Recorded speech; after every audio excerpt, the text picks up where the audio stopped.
साथियों, आज हम लोग बात करेंगे यूपी के एक मामले पे जिसमें एक धमकी भरा ईमेल दिया गया और उस ईमेल में बोला गया कि योगी जी को माननीय जो मुख्यमंत्री हैं उत्तर प्रदेश के और जो नया नवनिर्मित जो राम मंदिर है और यूपी के एसटीएफ उन तीनों को बम से उड़ा देंगे ऐसी धमकी दी गई और उनको भद्दी भद्दी गालियां दी गई उस ईमेल में। और इस ईमेल भेजा गया दो शख्स के नाम से जिनका नाम ईमेल आईडी में पाया गया साकिर खान और जुबैर खान।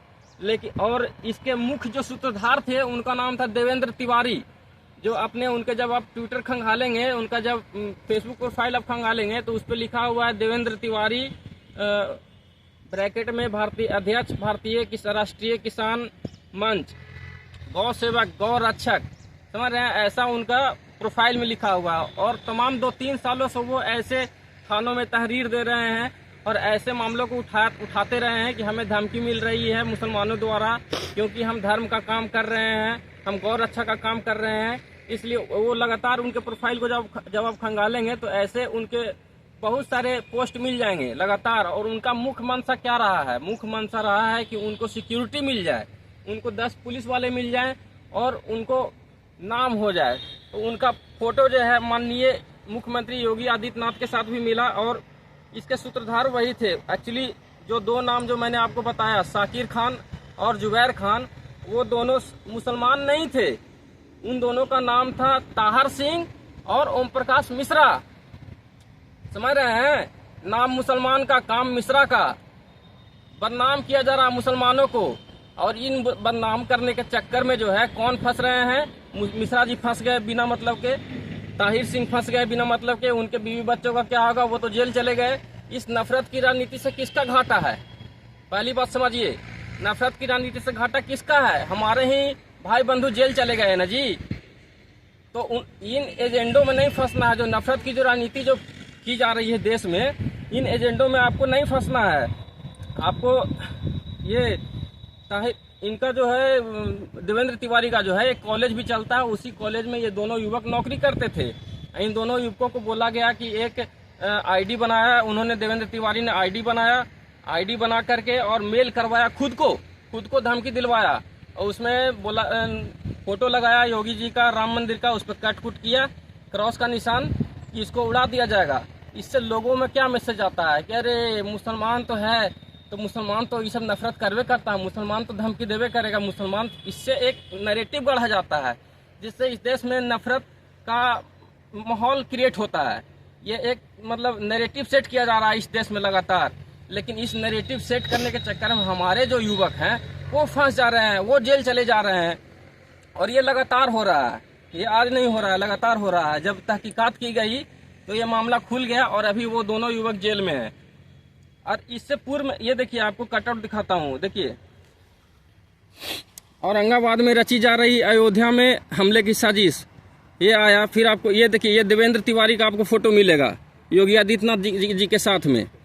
और ये देखिए, पाकिस्तान में बैठे जैसे मोहम्मद प्रमुख आतंकी। इन न्यूज़ों का क्या है? न्यूज़ तो चल जाते हैं लेकिन बाद में इसमें क्या हुआ, लोगों के दिलो दिमाग में तो एजेंडा सेट हो जाता है ना। तो इस नफरत के बाजार से किसका फायदा हो रहा है? हम लोग जब बोलते हैं, जब यही लोग जो है राष्ट्रवादी लोग जो अपने आप को बोलते हैं, आज के समय में क्या हो गया कि देश में शिक्षा की बात करना, स्वास्थ्य की बात करना, रोजगार की बात करना और देश में महंगाई की बात करना, तो धर्मद्रोही आप हो जाते हैं, आप राष्ट्रद्रोही हो जाते हैं इन बातों को करने से। लेकिन अगर आप नफरत का माहौल क्रिएट कर रहे हैं तो आप राष्ट्रवादी हो जाएंगे। अगर आप जेल चले जाएंगे उसके बाद आपको कोई पूछना नहीं आता है, आप एक शिकार हो जाते हैं, आप एक मोहरे बन जाते हैं। तो इन चीज़ों से समाज को जागरूक करने की आवश्यकता है। और ये घटनाएं जो हैं लगातार होते रही हैं। ये देखिए, आपको दिखाता हूँ, आपको राम मंदिर को बम से उड़ाने की धमकी। ऐसे खबर इसलिए पोस्ट किए जाते हैं ताकि हम लोगों में नैरेटिव गढ़ा जाए कि मुसलमान इस देश के लिए सही नहीं है। क्या मुसलमान क्या जरूरी है भाई? आपका काम नहीं बन रहा है हिंदू नाम से, आपको मुसलमान नाम का सहारा लेना पड़ रहा है। नफरत को फैलाने के लिए मुसलमान नाम का सहारा लिया जा रहा है इस देश में और हमारे युवक फंस जा रहे हैं इनके चक्र में। इनके जो अभी वर्तमान में जो राजनीति चल रही है उससे हमारा क्या भला हो रहा है? ऐसे देखिए, आपको दिखाता हूँ पिछले साल क्या हुआ था। गोकशी की साजिश में शामिल थे हिंदू महासभा के पदाधिकारी, मतलब सोचिए कि हिंदू हो करके और गौ माता को कटवा दिया सिर्फ इसलिए ताकि मुसलमान बदनाम हो जाए। समझ रहे हैं? शर्म नहीं आया इन लोगों को कि गाय को काट दिया कि ताकि सिर्फ मुसलमान बदनाम हो जाए। ये सब पकड़े गए। देखिए, रिजवान सानू को फंसाने के लिए साजिश, हिंदू सभा के पदाधिकारियों ने कराई गौ कसी और पहुंचे थाने।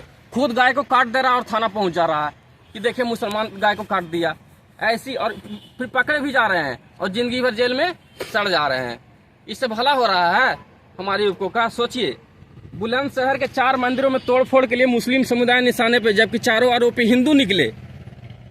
ऐसी भाई सोचिए, इस देश में नैरेटिव बढ़ा जा रहा है। इसमें फंस कौन रहे? देखिए, थाना प्रभारी को हटवाने को कराया था बवाल। 10,000 रुपए का लालच देकर मंदिर में मंसूर से रखवाया गोमांस। यह मामला है आज से 1-2 साल पहले का। इसमें एक कसाई को 10,000 रुपया दिया एक आदमी ने, और उसको बोला कि जा करके मंदिर में मांस को रख दो, तो कसाई ने रख दिया। लेकिन इसका कौन सूत्रधार था? इस तरीके से चल रहा है। ये देखिए, ये चंचल त्रिपाठी हैं। तोताराम ने चंचल संग मिलकर रची थी मंदिर में मांस रखवाने की साजिश। थाना प्रभारी को हटवाने को कराया था बवाल। लगातार इन चीजों को, ऐसी चीजें घट रही हैं इस देश में। और जब हम लोग बोलते हैं कि जाति जनगणना कराएंगे और देश को विकास के पथ पे लेके जाएंगे, तो लोग बोलते हैं कि जाति की राजनीति कर रहे हैं। जाति की राजनीति नहीं कर रहा हूँ, धर्म की राजनीति से आपका घाटा हो रहा है जी। हमारे भाई बंधु जेल चले जा रहे हैं, लेकिन जाति की राजनीति क्या? जाति की राजनीति नहीं है, जाति का रिप्रेजेंटेशन है। हम लोग तो ये नहीं कर रहे हैं। हम लोग तो कार्रवाई नहीं कर रहे हैं कि यादव नाम लिख कर कुशवाहा को गाली दे दो, कुशवाहा नाम लिख करके यादव को गाली दे दो। ये करवा रहे हैं हम लोग रिप्रेजेंटेशन देने के लिए आवाज उठा रहे हैं। तो ऐसी चीजें लगातार इस देश में हो रही हैं, और जो धर्म का जो एजेंडा है इसको लगातार सेट किया जा रहा है ताकि हमारे देश में महंगाई जैसे मुद्दे, शिक्षा जैसे मुद्दे, स्वास्थ्य जैसे मुद्दे हट जाएं। सोचिए, अभी इस देश में नरेंद्र मोदी जी का कटआउट लग रहा है रेलवे स्टेशनों पे। एक कटआउट का दाम है 1.5 लाख रुपया, और 1.5 करोड़ रुपया अभी तक स्वाहा हो चुका है इन सब चीजों के लिए, ताकि सिर्फ नरेंद्र मोदी के साथ फोटो आप खिंचवा सकें। आपका भ्रम बना रहा है, जबकि नरेंद्र मोदी पिछले 10 साल में एक प्रेस कॉन्फ्रेंस नहीं किया उन्होंने, ताकि हमारे आपकी आवाज जो उठाते हैं पत्रकार, वो सवालों का सामना कर नहीं सकते हैं। और हमको आपको पढ़े नहीं, सिर्फ दंगाई बन जाए, दंगाई बनाने की फैक्ट्री है इन लोगों का सोच।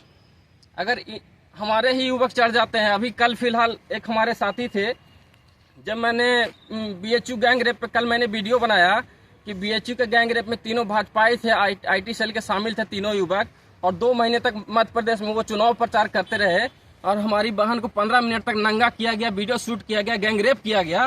तो इस मुद्दे पे हमारे ही युवक, हमारे ही जो साथी थे वो भड़क गए, और वो लोग फिर राम मंदिर का और फिर मंदिर का बात उठाने लग गए। एक ने तो डाला कि वहाँ पे बलराज यादव ने सबसे बड़े हथौड़ा मारा था, किस पे? बाबरी विध्वंस को करने के लिए, कि बलराज यादव के नाम का दिया जलाए 22 जनवरी को। समझ रहे हैं? ऐसी, और मुसलमानों ने उनको चाकू गोद कर हत्या कर दी थी। ऐसे मामले उठाए जाते हैं बैकवर्ड साथियों के बीच में, ताकि बैकवर्ड यादवों को लगे कि अरे यादव ही तो सबसे बड़ा धर्म। तो यादव से बड़ा कुछ है जी?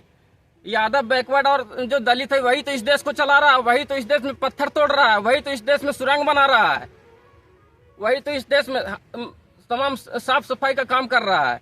और हम लोगों को प्रोफेसर बनने से रोक दिया जाता है। हम लोग को बोला जाता है कि तुम मंदिर के लिए काम करो, जाके दंगा करो, जाके झंडा उठा करके मस्जिदों पे चढ़ जाओ। हमारे युवक पढ़ाई लिखाई में ध्यान न दें, ऐसे मुद्दों में भटकाया जा रहा है हमारे युवकों को और देशवासियों को। देश में 5 किलो अनाज, मुफ्त अनाज, यही सब चल रहा है। 80 करोड़ लोग यहाँ पे मुफ्त राशन ले रहा है और बोल रहा है कि विश्व बंधु भारत, ये क्या बोल रहे हैं, क्या बन रहा भारत जी? विश्व गुरु बन रहा है। विश्व गुरु नहीं, विश्व गुरु बन रहा है। समझ रहे हैं? तो ऐसी आज तक जिस युवकों ने उठाया बलराज यादव का मामला, उसके नाम पर एक स्टैचू नहीं बना पाया हिंदू धर्म का ठेकेदार सब, और धर्म का जो समाज का जो ठेका ले है सब, एक उसका स्टैचू नहीं बन पाया, एक न्यूज़पेपर में उसका ये नहीं बन पाया। लेकिन व्हाट्सएप यूनिवर्सिटी में हमारे युवकों को भड़काने के लिए ऐसी चीजें बोली जा रही हैं। तो 22 जनवरी किस लिए है? सिर्फ चुनाव जीतने के लिए है। रामनवमी आखिर 24 अप्रैल को आने वाला है ना जी, तो 24 अप्रैल को राम मंदिर का उद्घाटन क्यों नहीं होना चाहिए था? 22 जनवरी को इसलिए हो रहा था कि लोकसभा के चुनाव में हम इसको भंजा सके। तो चुनाव के लिए इस देश में लोग समझ चुके हैं कि लोगों का। तेजस्वी यादव अभी मधुबनी में बोला भंडारी जी के मूर्ति अनावरण में कि लोग को जब भूख लगता है तो लोग मंदिर नहीं जाते हैं, मंदिर से लोगों का भला होता है। मंदिर में तो प्रवेश नहीं था जी इस देश के लोगों का, बैकवर्ड दलित का। जितन मान जी जाता है मंदिर तो उसको मंदिर धुलवा दिया जाता है। राष्ट्रपति को मंदिर में नहीं घुसने दिया जाता है। लोकसभा का जब वहाँ ये राजदंड का उद्घाटन होता है, राष्ट्रपति को नहीं बुलाया जाता है। अभी मंदिर का जो श्री राम जी का वो हो रहा है, तो उसमें पुरी के जो है शंकराचार्य, वो भी नहीं, उनको भी नहीं बुलाया जा रहा है।